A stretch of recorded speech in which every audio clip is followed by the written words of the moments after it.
Harga kedelai impor yang mulai merangkak naik sejak akhir September membuat para perajin tahu di Makassar mulai atur strategi.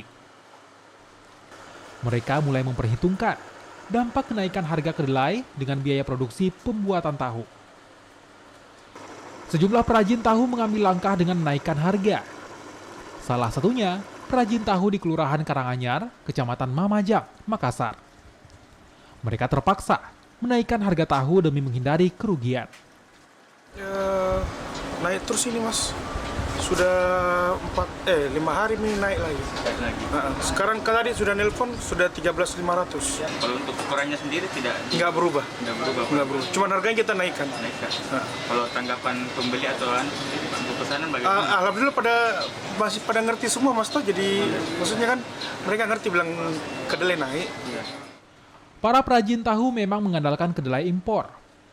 Stok kedelai lokal yang bergantung pada masa panen membuat perajin tak berani menggunakan kedelai lokal. Saat ini harga kedelai impor di kisaran Rp13.500 dari yang sebelumnya Rp12.600 per kilogram. Arif Tirtana, Kompas TV, Makassar, Sulawesi Selatan.